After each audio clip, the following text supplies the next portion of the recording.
Okay, sorry about that. This internet thing is just something else. So I hope you can hear me well now. Yes, we can hear you. Okay, thanks. I just want to introduce myself once more. My name is Lavenda Ochieng. I'm a research assistant at the Africa Research and Impact Network. I welcome you all to today's review session. This is going to be a very impactful and very interactive session as we delve deep into the matters of the just energy transition, especially in the global south. So we all know that as the climate change becomes a crisis, there's that urgent call for decarbonization as well as a faster and more extensive energy transition. And according to the UNFCCC, there's need for faster, further, and togetherness in the climate action. So the key challenge that we're having today is on the matter of urgency as well as the matter of the demand for transition, because we know that the global south will be depending, most of countries in the global south are depending on the fossil fuels for the economic development. And when talking of the just transitioning, we know that we're moving away from the carbon-based economy to a renewable-based economy with low carbon emission. So the key issue or the key question that people are asking today is the matter of how will we move to the renewables or the low carbon economy and also leave whatever we have been working on, whatever is our source of income, that is the fossil fuels. Most countries in Africa, especially in the West Africa and even some in the Eastern Africa, are continuing to explore most of the oil resources, the natural gas resources, and these are the resources that, according to the Paris Agreement, we are leaving behind.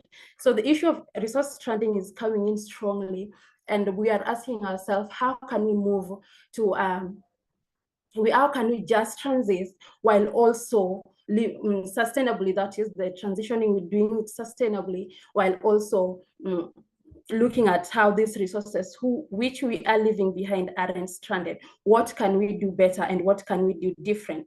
So a key challenge that has been continuing to arise is when you're looking at the urgency, these countries are being told to transit to a renewable energy.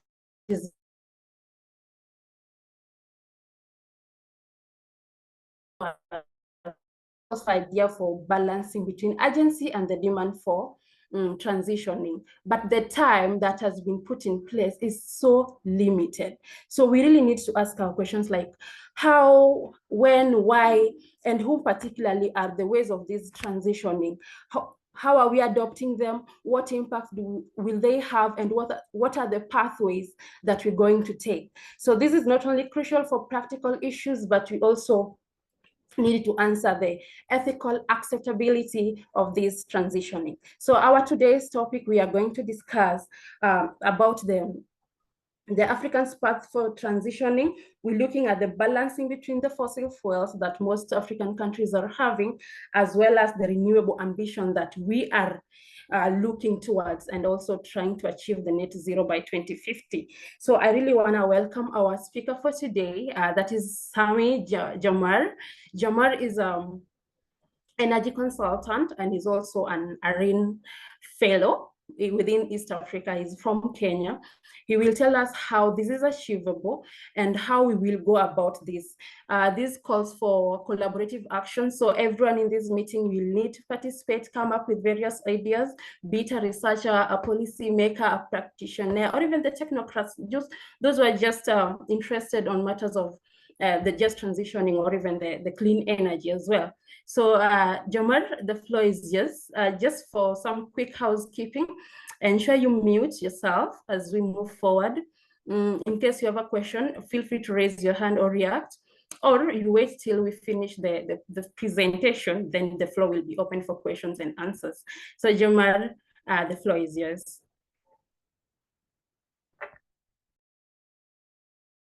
Everything is okay. Yes.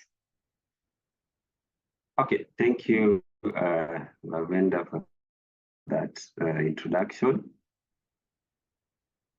Just minutes. Okay, so I hope you can be able to see my screen. Yes, we can see it. Oh, Okay. Thank you. So thank you so much, Lavender, for setting the stage, like on what we are going to look at today. Sorry, I want to be able to put on my video because of the internet's a bit like sluggy and slow. So for better like presentation, I'll just switch off and then we'll proceed. So as Lavender has introduced me, I'm an energy researcher. I explore energy markets, energy policies, investments in energy sector, and also the relationship between energy and climate change, and also the emerging like issues in energy, like for example, the use of electricity in cooking and also electricity in transportation. Yeah, so basically that's all. Welcome to today's presentation. We'll be looking at ways that Africa can use to achieve a just energy transition by being able to balance between its fossil fuels and also the renewable energy ambitions. So our presentation basically will have the introduction, and then we look at Africa's energy space at a glance, and then we look at the transition pathways, and then we'll have a conclusion and a Q&A section at the end. So to have an introduction, basically what is an energy transition? It basically refers to moving away from use of fossil fuels to use of renewable energy sources. So, and these fossil fuels, basically we have coal, oil, and natural gas. And in terms of renewables, we have wind, solar, hydro. So it basically means we are moving away from coal and moving towards more cleaner sources. So, and a just energy transition refers to that process where we find like a balance and pathways that are technologically adequate, cost optimal, economically viable, and environmentally sustainable over time. So it's a way where we can be able to transition or move everyone to cleaner sources, and also ensuring that they are comfortable, like in this move. Is it affordable to them? Is it like environmentally friendly to the environment? And is it like economic? And can it be able to sustain them like over time? So why do we transition? If you remember this year in terms of the rainfall that we received, I'll basically touch on Kenya, for example. The rains that we received this year, they were extreme. Reason being is the impact of climate change. And if you remember 2022, we again had the kind of worst drought that we experienced in over 40 years. Reason again, you'll be told, is the climate change effects. And this climate change effects has basically been brought by use of unclean energy sources that have been polluting the environment with the carbon dioxide that traps in the air and causes this the global warming effect. So the reason we transition again is to attain like energy security. Remember, we say we are moving from fossil fuels to renewable. The term renewable basically means it can be regenerated and it can't be depleted. So we are moving to a much more secure energy source that's at any moment, as long as we have the sun shining and the wind blowing, we'll always have energy. So we don't have to rely on oil that we are not guaranteed for how long it can be able to last and to power this world. And also for economic benefits, energy basically powers the economy, the industries, and everything. So energy, if you look at it, coal was the main form of energy that has been used to power or to develop economies in this in industries, like economies in these big countries, continents. But this use of coal came at a cost, because as we continue to use it, more pollution was released to the environment. So we had to look for other sources. Oil was discovered, but oil again has been used, and it still has the carbon emissions. So what has been suggested is a move towards more cleaner sources. And as technologies develop, we have come up with new ways that we can be able to harness our natural resources like solar, wind, ocean tides to generate like power. So gradually, people have been shifting away from the use of the unclean sources of energy to more cleaner sources. And this has been powered mainly by the changes in technologies, policy implementations that encourage the shift to better and cleaner sources, of course, market incentives, and also consumer behavior.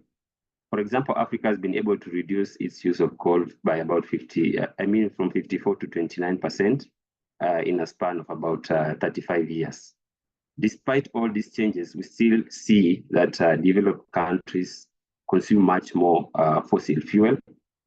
If you look at Australia, the topmost consumers, they consume about 15 times more fossil fuels than Africa.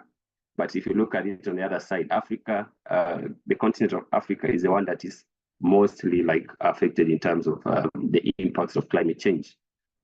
So to give an image of where we are as Africa, so Africa still remains energy poor because we have about 43% of the population that doesn't have access to electricity. That's roughly 600 million people in Africa. 64% or 900 million people don't have access to clean cooking.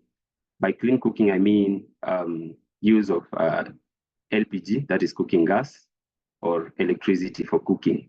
So this majority of African people still rely on use of biomass, that is firewood, charcoal, use of kerosene for cooking.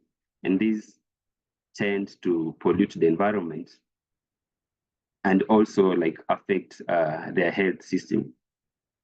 If we look again at Africa, about 31% live in extreme poverty. That is, they earn about $2, like below $2 a day. So if you look at this amount, it can't be enough to buy you food and also buy you like the energy that you can be able to use for cooking. So basically, most of these people that are extremely poor, most of them, of course, are in the rural areas where they can be able to access firewood naturally collected from the forest or burning charcoal and then using it directly for their cooking. So, and those, as we've mentioned, they are unclean sources of cooking.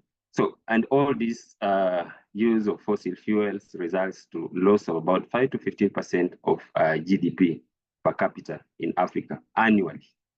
So, because of these impacts of climate change. And if you look historically, Africa's emission hasn't been that much. They contribute about 3% of total global emissions. And again, they have the least per capita emission. If you look at these charts, an average American or Australian emits as much CO2 in a month as an individual in Africa does in a year. So you can be able to see how much Africans are consuming and how much they are emitting in terms of their energy sources. But this, of course, could be as a result of most of them lacking the access to even these basic energy sources.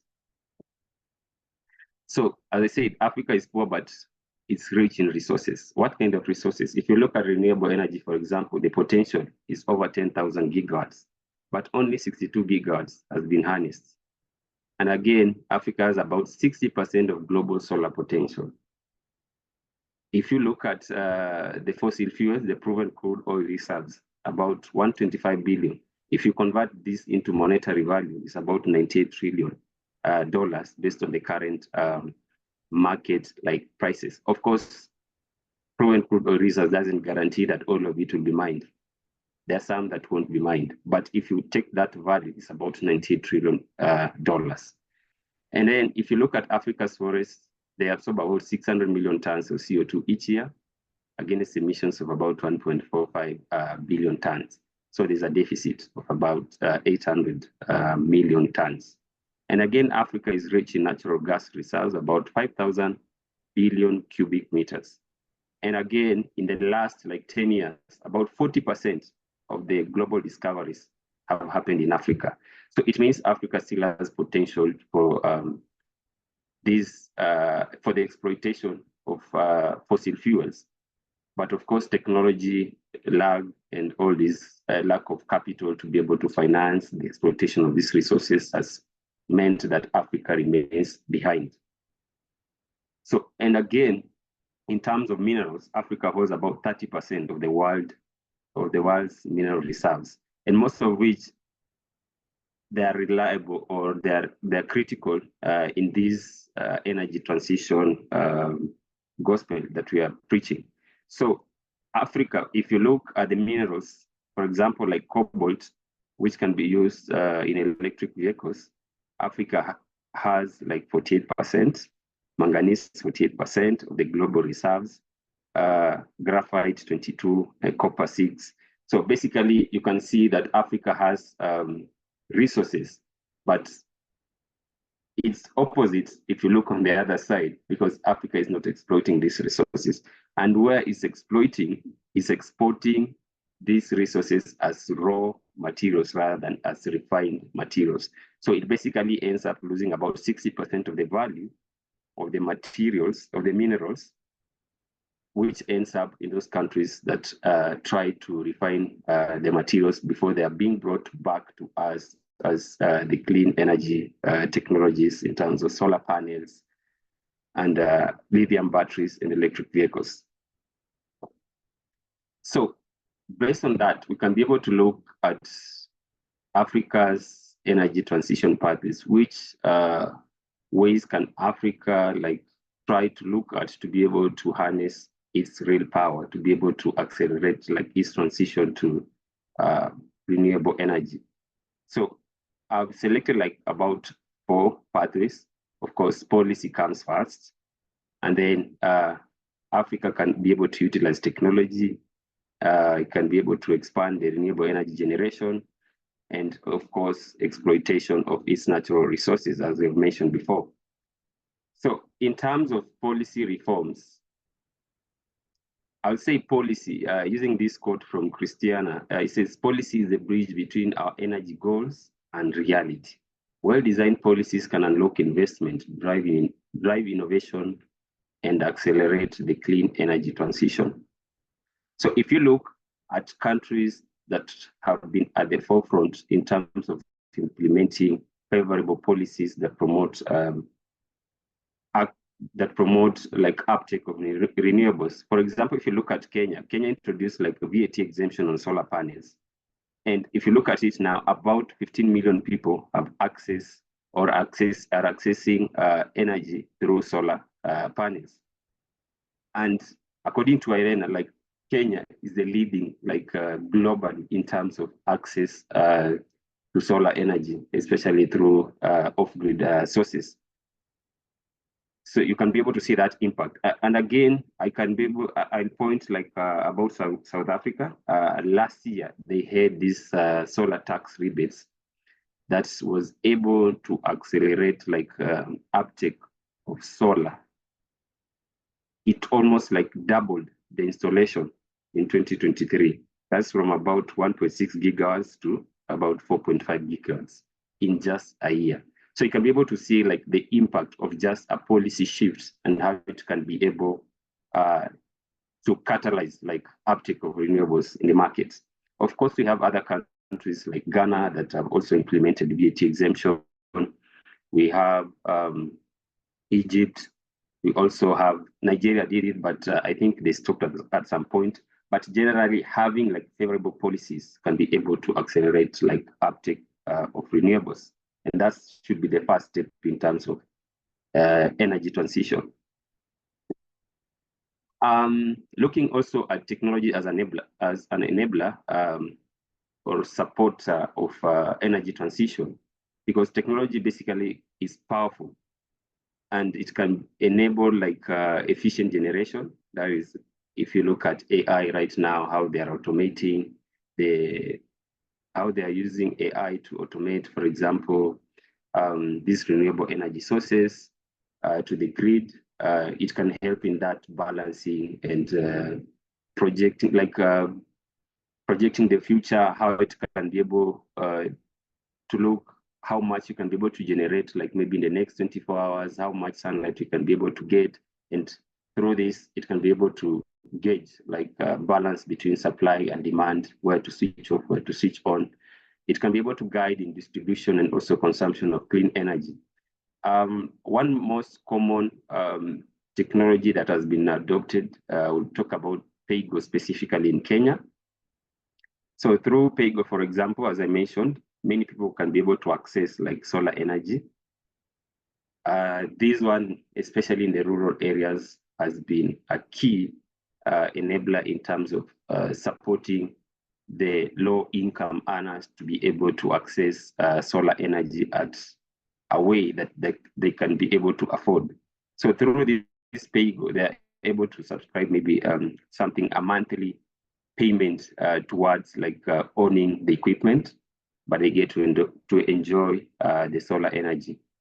Again, cooking gas, and now we are seeing the uptake of this PAYGO, though in the transportation sector, it's like kind of renamed to pay as you drive, especially if you look at now this matatu sector, because electric vehicles are expensive.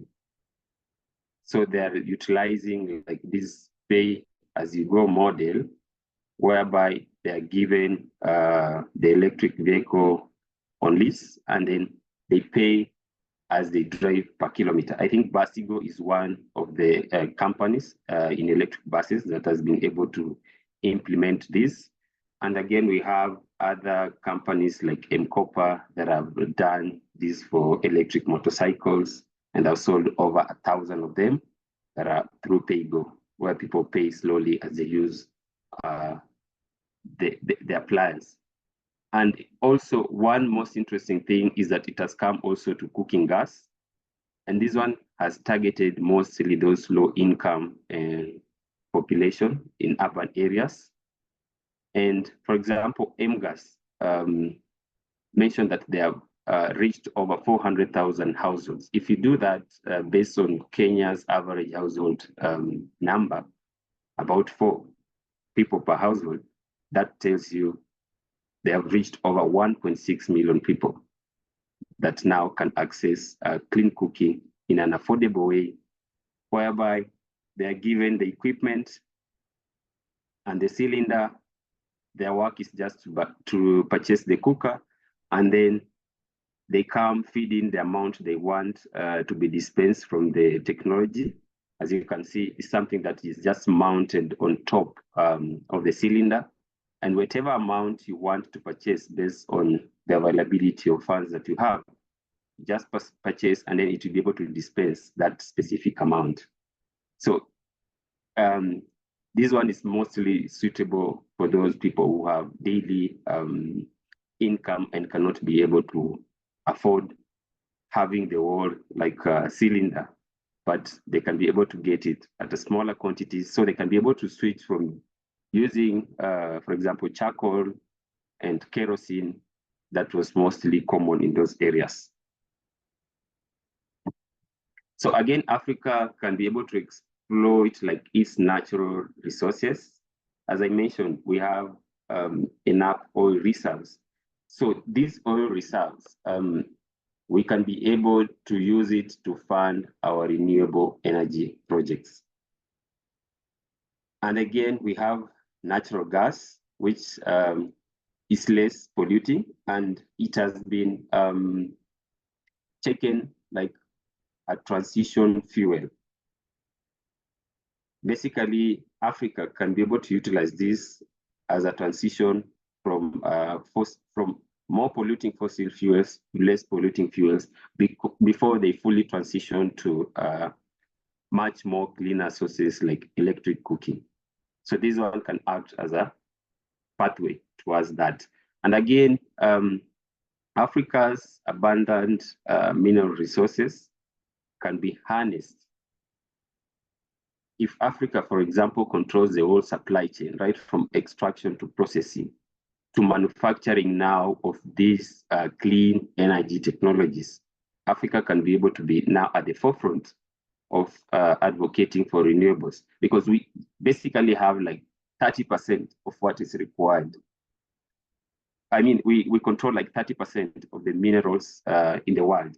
So this means we have the capacity or we have enough resources to be able to supply our energy demands. It's only that we need more investments in terms of processing and now manufacturing of these end products to be able to power our energy needs through renewable energy sources. And our forests basically can act as generators of carbon credits, whereby you can be able to sell the carbon credits and generate, we can be able to sell and generate revenue that we can be able to rechannel back to switch to cleaner energy sources. So again, we can be able to expand like renewable energy generation. But one main challenge that Africa faces is the lack of capital. And the available capital is usually expensive, about 2 to 3 times more than in other regions. So it means the kind of projects we finance, even the cost of electricity at the end is still expensive. It means considering that about 31% of our population earn below $2 a day, it means most of them won't be able to afford the electricity maybe generated through this high capital. So it ends up, we end up building like plants and generating more, but we cannot be able to reach more people because of the high costs. We still have that unaffordability like gap between the poor. And again, if you look Africa's population, it's about 1/5 of the global population. And we only attract about 3% of global energy investments. So this basically just shows the disparity in terms of how investments are flowing. So to solve this problem, some oil producing countries in the north, that is Nigeria, Morocco, Tunisia, and the other oil producing countries in the north have formed what we call the Africa Energy Bank. This basically, they want to raise capital through the revenue they generate from their oil exports to have like capital they can lend to other African countries and also for themselves to be able to support that transition to clean energy. And these loans, of course, will be provided at low interest rates, which will be like a game changer if you look at how capital has been expensive, especially in Africa. And considering Africa's growth, like has more than doubled in the last decade, and currently we are about 63 gigawatts of installed renewable capacity, which basically is about 25% of the total installed capacity in Africa.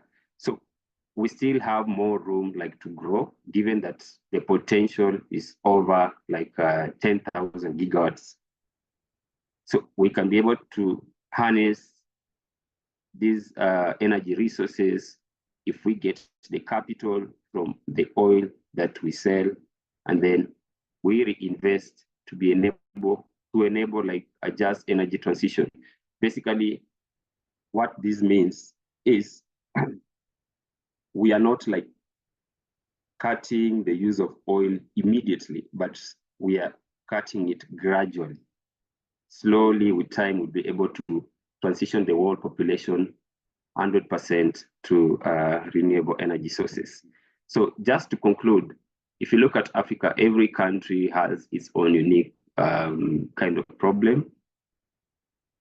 If you look at a country like Chad, they have oil, but the access to electricity is very low, think below 20%. Such a country, they cannot talk about switching completely to renewables, but rather they'll be talking about expanding first what they have and then slowly now transitioning to renewable energy sources through the revenue they generate from the use of their fossil fuels. And then this combined effort, if African countries can be able to combine, for example, as you mentioned, through the Africa Energy Bank, if they can harness and collect capital, and then now capital from the revenue they generate from either the minerals, either the oil, natural gas, and even carbon credits, just build a bank. And then be able to lend to their fellow African countries at a low interest rate. This can really accelerate like the transition. And the use of technology, of course, especially for the poor, this can be like a game changer again, because by use of technology, we can be able to reach even those in the remote areas, and we can be able to design like solutions that target them specifically. As I mentioned, the use of smart meters that has targeted those low-income earners to enable them to switch from charcoal, kerosene, and other polluting fuels to LPG.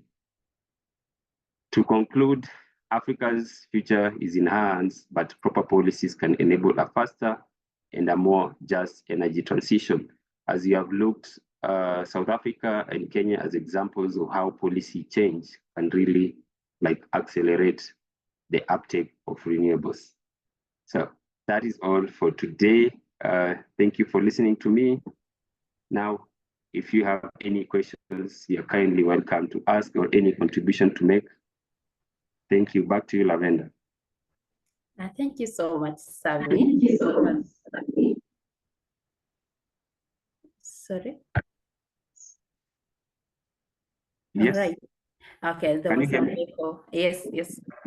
Thank you so much, Sammy, for that insightful and timely presentation, especially in this era that we're talking of the climate change, the issue of fossil fuels, their impact to our health as well to the environment. So that is well put and well understandable.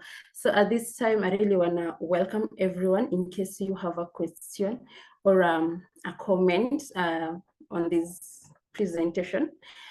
Feel free to raise your hand or just react, or if you're in a position that you can't talk, you can put in the chat section. I'll read it for you. First, I'll take the lead. That was well elaborated presentation, Sammy. The key things that I noticed is the issue of policy, the issue of technology, and even exploitation of the natural resources, how we can shift our attention to whatever we're doing in oil and gas industry to the renewables, as well as talking of the technology, the renewable energy is playing a very critical role in decentralizing the energy access, especially talking of the electricity. We have the off-grid and the on-grid smart grids as well. So they're even helpful to ensure that even the people or the locals and even the grassroots people are able to access the electricity. Even though the question is like, how is it that even in Kenya, a greater percentage of the locals are still using the biomass or even the traditional fuels, despite that we've made that effort to ensure that they can reach electricity. So the issue of energy poverty is still coming in, and the issue of energy security, looking at the 4 A's, accessibility, acceptability, adaptability, and even affordability. Are we tackling that, or are we just trying to ensure that these people have energy? Like we've managed to have that transmission line, that distribution line, but can they afford it? Can they access it? Fine, accessibility is there, and we really thank God for that, but can they afford it? And is it acceptable in those communities? So we also really need to look at it. However much we're doing research on how to ensure that these renewables, looking at the solar, looking at the small hydro, the mini hydros that we are constructing to ensure that everyone has got electricity and also acceptability within their areas. Again, the issue of technology, you've talked of that as well. Policy, there's need for a climate, let me just get that right. The climate policy induced fossil asset stranding in the resource-rich countries. So we really need a mixed method of addressing the issues of fossil fuels in policy, looking at from exploitation, which type of policy do we need, and exploitation, distribution, which type of policy do we need. So we really don't need one thing to address the whole thing. We really have to look at the mixed problems that people are facing and look at how they can be addressed simultaneously. However much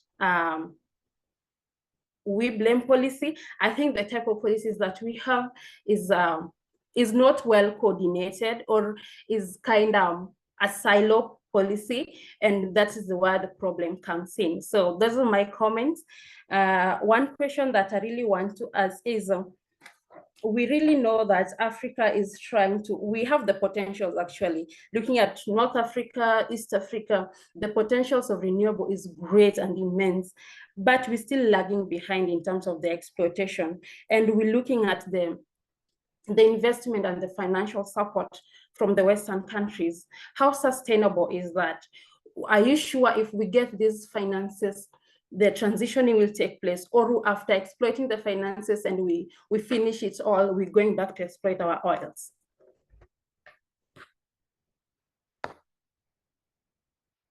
Sammy? Yes, Lavender, I didn't get your question clearly. Maybe could you please reframe it again? Oh, my question is on the sustainability of the investment and the financial support that we're looking at. How sustainable is it? Like, most of the countries we've said we have the potential. So that's evident. Looking at Kenya is actually leading in geothermal energy production. North Africa is leading in solar energy production.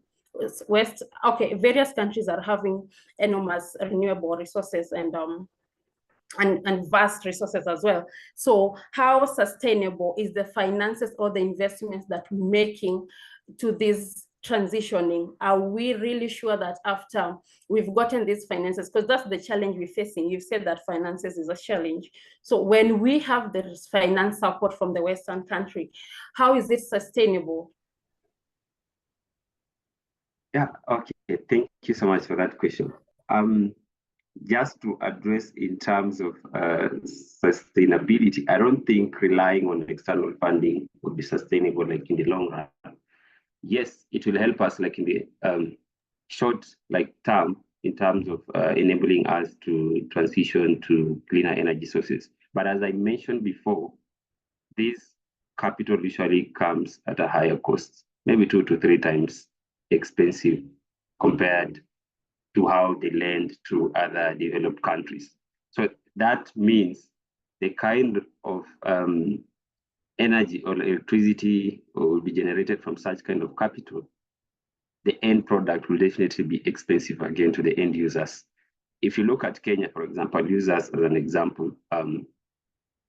Our loans are usually dollar denominated, the ones Kenya Power procured like from these external international financial institutions. So it's usually dollar denominated. And last year, I think we experienced the worst or the most expensive kind of electricity because this funding has to be repaid like in dollars, and Kenya Power transfers this cost to us. So whenever we have inflation or the shilling losing its value, that cost will be transferred to us. At the end, it becomes too expensive for the end users, and now they start switching to other sources. So those who have money, of course, they'll be able to switch to solar. But now the problem becomes the poor. What would they switch back to? Maybe some might switch back to other cheap and available fossil fuels, which is much more risky again, because that means we are not moving ahead, we're moving backwards. So it brings like a challenge. That's why some African countries have tried to create like a local solution that can be able to solve this problem. I don't know how the lending will be done, like the structure of the bank is not so clear, but I think by December they'll be able to bring out the rules, regulations, and all that, how it will operate. But at the moment, they're just in the initial stages of establishing the bank and membership recruitment and setting the frameworks in terms of how it operates. But I would say just relying on external funding won't be like sustainable in the long run because of the cost of lending that has gone high lately. Yeah, I hope that answers your question. Yeah, it really does. And also, I might just advise or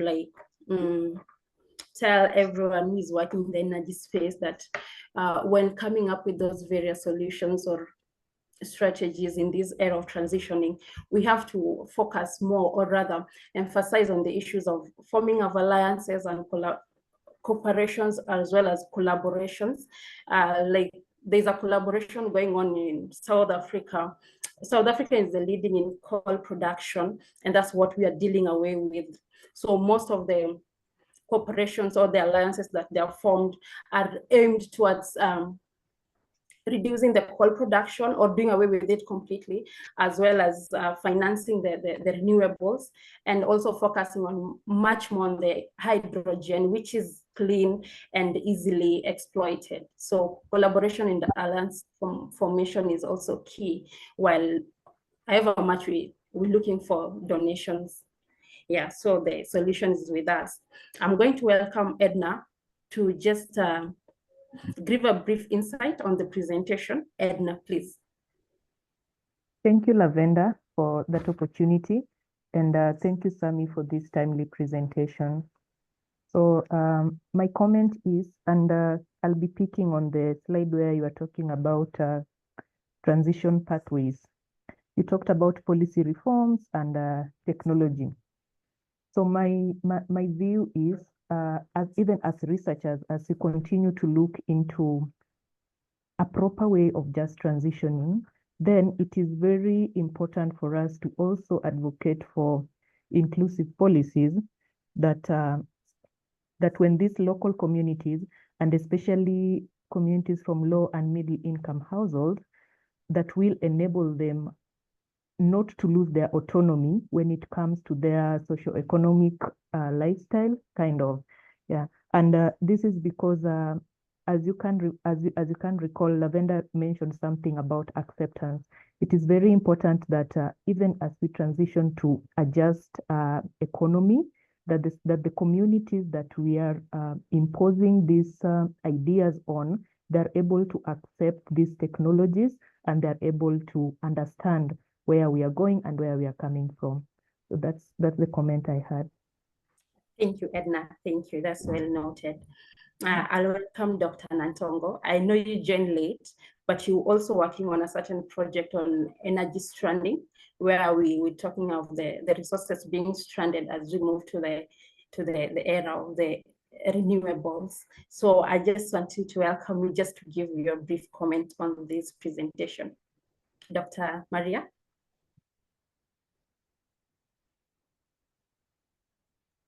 Thank you, Lavender. Thank you so much for giving me the opportunity.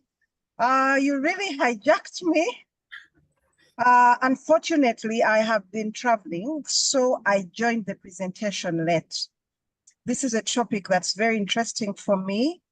Unfortunately, I came towards the end, so I'm not really sure what to say. Maybe I can just say that just a thank you to the presenter and to you, ARIN, for organizing for us to, really talk and discuss about these issues. I would appreciate if I can get, or we can get the presentation, and maybe I can get in touch with the author later, because for sure, I'm sure if I had listened to the whole presentation, I would have had a lot to say. But I do not want to say anything if I do not speak from an informed point of view. Maybe just to inform colleagues that there is work that we have on mini grids and how to improve demand of electricity by using productive use of energy. Mm-hmm. So that's something else that we are working on, because we know that one of the biggest challenges around the use around mini grids is that they can be very expensive to put up, but quite difficult, because especially in the rural areas where they put up, people do not have the purchasing power. They don't have the money to pay for this electricity. So you find that demand for it is very low. And we've been working around research to understand how to use productive use of energy to grow demand for electricity around mini grids. So if anybody's interested in a topic like that, you mentioned asset stranding as well. We are working on that. And probably not very far from now, we'll be coming to present some of our results. I think they are very interesting around mini grid development and increasing demand for electricity. So thank you. I'm happy to get in touch with the author and see what we can do. Thank you so much, ARIN, as always. You're welcome, Mary. And Jamar, I hope you've had that request. I'll ensure that I share your contact as well. Thanks, Dr. Ari. All right, so I think time is also going. I really don't know if there's someone who has a comment on the same. Lavender, maybe a minute. Yeah. Go ahead. Thank you. So first of all, Jamal, thanks for this presentation. I think it is well done. This is a topic that is also dear to me. I'm currently also working on a paper, a systematic review on strategies to promote renewable energy adoption in Africa. So I will be looking at the policies mainly that are currently there and try to compare and see what can we improve, how can we work better to ensure that we promote renewable energy in Africa. I like your conclusion where you say that there is no one size fits solution, and each country might need a different approach. So this would be interesting because I am trying to look at the different countries in Africa and see whatever they're doing. And I think I'll try to bring out how each or region or countries, or depending on their specific qualities, what they can do. Another thing is the use of technology, which you've mentioned, which I know is critical. So thanks for this. I know we'll be collaborating, and I'll also be presenting what I find. So if you don't mind, also if you could share the presentation, and yeah, that would also help. Thanks. You're welcome, Jim. I will share the presentation as well as the recording with the team. Okay, any other person with a comment or a question?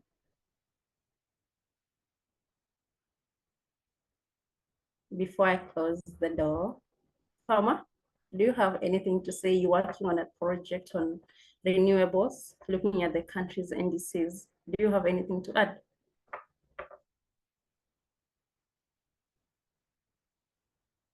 Dr. Farmer, can you hear me?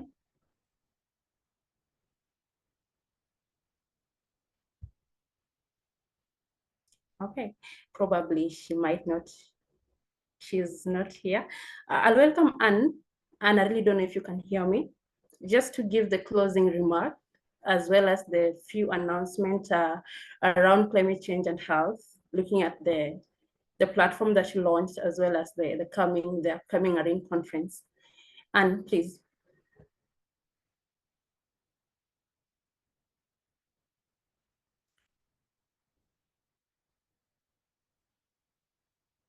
Sorry, there's someone who has raised the hand. I lost you. Who raised the hand? Please go ahead if you can hear me. Or it was a mistake. Okay, can you hear me? Yes, yes. Yeah, my name is Dana. Thank you for the presentation, Jamar. And my question was maybe what is his line of thought as far as hydropower in Kenya is concerned, vis-a-vis the issue of climate change. If you relate the two, then we see how far we have or what we have in terms of energy production from the hydropower, given also the issue of climate change, especially the East Africa climate change, which is a bit complex. Thank you. Okay, maybe to respond. Thank you so much, Dan, for that question. That's a really good question, considering how climate change affected electricity generation from hydropower last year, and now this year we are having like more than the plants are operating at almost optimal capacity because we have enough water in the reservoirs. But just to put it, like hydropower generally, if you look at it in Kenya, is becoming like kind of less reliable considering the changes that are happening in terms of climate. So what is being advocated for example, is now the combination or integration of hydropower with floating solar panel, such that in a way, in the periods or in the seasons that we don't have enough rainfall, because generally it means when we don't have enough rainfall, the sun will be there. So we'll be able to generate like enough power from the floating solar panels. So it will be able to balance what we have from the hydropower plants. So again, like the use of floating solar panels has another good impact in terms of reducing evaporation from the water reservoirs. So it will be able to conserve more water in the reservoirs. And that means basically we'll be able to generate more electricity by integrating both hydropower and floating solar panels. So the future is more about having a mix of energy sources so that you can be able to balance them. Whenever this one goes low, you can easily switch to another that is supplying, because renewables are intermittent and you need several of them to be able to attain that balance. And again, there is where technology comes in, being able to integrate all these for smooth power generation or supply to the grid. Yeah, so the future of hydropower, I'd say, is more about making it hybrid and integrating it with other renewable energy sources. I hope that answers your question. Yeah, thank you so much. That is perfect. All right, Dan. Thanks, Jamar. Thanks, Dan. Okay, so I think Alan, go ahead. Okay, Alan? thank you, Lavender. I think my question is to Jamar, and I have liked the presentation. So my name is Alan Sogomo. I'm an engineer. And I'd like to ask Jamar a question. Whether do we have any target in terms of improving rural electrification, considering that according to the presentation, I'm not sure if you said that Africa, we are at about 3% in terms of electrical coverage. And another question is, because considering the whole world started moving from using the use of coal energy, and before Africa could exploit its coal minerals, the whole world shifted to the use of fossil fuel. Unfortunately, Jamar is telling us that we have discovered that we have about oil deposits that are about $93 trillion. Before we even exploit the oils that we have, people are already moving to the use of renewable energy. I feel that Africa is a bit disadvantaged because we are not allowed to use our own resources. People are just shifting the goalpost. So maybe, Jamar, what plans does Africa have in order to be competitive, especially since now that we are realizing that in the whole world, energy is one of the critical infrastructure that makes us to be competitive? Those are the two questions I have for Jamar. Thank you. Yeah, thank you so much, Sugumo, for that question. Yeah, maybe to explain, I mentioned that about 43% of Africans don't have access to electricity. That is about 600 million people in total in Africa. So maybe you didn't get it clear, but it's 43% that don't have access to electricity. But now, in terms of, for example, Kenya, the rural access, we have the last mile project, and I think we received some funding from AFDB, African Development Bank. And I think it has started rolling out, trying to reach the farthest rural areas that don't have access to electricity. So I think that one is already happening. And of course, the government is not just trying to use, to extend the grid, but it's also combining with the use of mini grids and also the use of solar home systems, or both from the private sector. Again, they're selling these solar home systems. And if you have been to any village, I'm sure you will have noticed that solar home systems has really penetrated like the rural areas, because it's the most like affordable way of electrifying the rural areas, because their consumption is low, they are sparsely populated. So trying to extend the grid to such kind of area, you spend much more in terms of building the transmission or the distribution network, but there is no like demand that can be able to regenerate revenue for the utility company, that is Kenya Power. So there's that mismatch. That's why they're trying to have several solutions at the same time. Last mile connectivity through maybe solar home system, through the grid extension, and mini grids, solar home system, and the grid. So all of them are being like combined depending with the appropriateness and the suitability of the regions. In terms of your second question, the oil reserves, Africa has always been behind. The moment we move to this, people are ahead of us.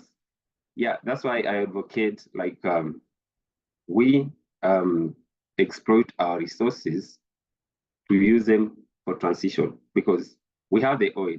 The others are still mining. We still have like a grace period between now to 2050 before we fully transition to net zero, where by 2050, it's not so clear whether we'll completely phase out oil, but that is what they are advocating for. By 2050, we should be phasing out oil.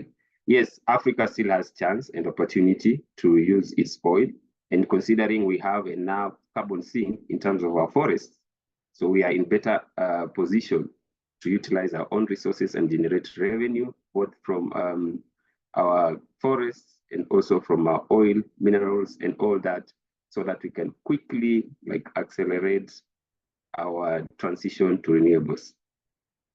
I hope that answers your question. Thank you. All right. Kindly let's mute. Just join.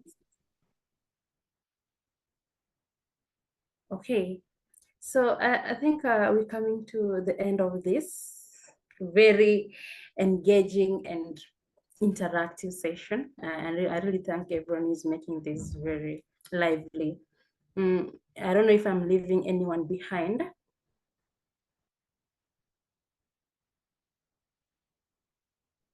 Is there anyone with a question, a comment that we are locking out? Seemingly not. So I really want to take this opportunity to thank you everyone who got time and managed to attend today's review.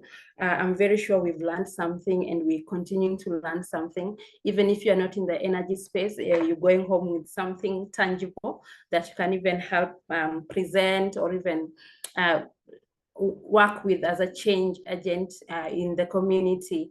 So we're calling everyone to be a change maker and also to be an energy steward in ensuring that climate change actions are put into implementation, and they're feasible and their impact can be seen. So I just want to thank everyone. Just some few quick announcements.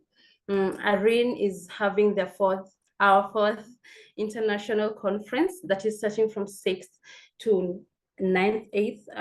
Is 6th to 8th of November, if I'm not wrong, 2024. The theme of the conference is on climate change and health, looking at the transdisciplinarity aspect within climate change and health. And we are calling for abstract from various stakeholders and ARIN Fellows. Just submit your abstract and you will be given an opportunity or a space to present it during the conference. Also, that will act as a way of disseminating your findings in area of climate change and health, which is picking up strongly in Africa. Also, we've launched the Capture, that is a consultative platform on climate change and health. This platform will bring together various researchers, policymakers, and even technocrats in the area of climate change and health to come up with feasible solutions and even practicable actions that can be evidence-based and robust in tackling the various issues or impact of climate change to the health of Africa. So take note of those two things. When called upon to contribute to something, I will let you know. The last announcement is the LEAPS, not the LEAPS per se, but the SDG, that is the SDG project mini grants is out. And once everything is refined, I'll share with everyone in case you will be interested to do a project or a case study that is in line with looking at the alignment of the Sustainable Development Goals in Africa, focusing on the SDG 15, that 3 SDGs. You look at it when reading your concept notes that I'll share, and even the call. So make sure that your project is in line within the 3 SDGs that the project is focusing on. So those are the few announcements that I wanted to pass across today. I welcome Nancy from ARIN to help us take the last group photo. And I'll request each and every one of us to turn on their cameras. Don't mind the background, just turn it on. It's Friday, so we understand even if you traveled up country. We take our last photo, and yeah, before we finalize today's session. Nancy, when you're ready, kindly let us know.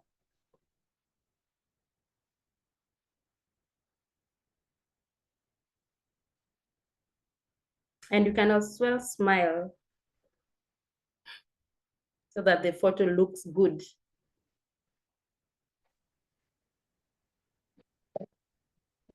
Nancy, let us know when you're ready.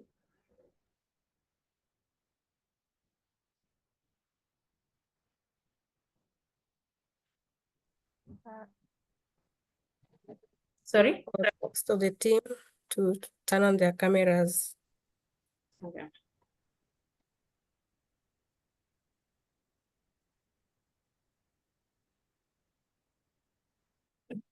We can all smile for the camera.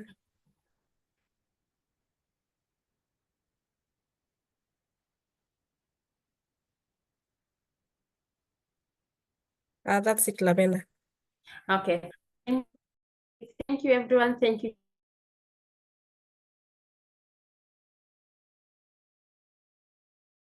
for creating a fantastic weekend ahead. Enjoy the weekend with your families and friends. Have a nice time.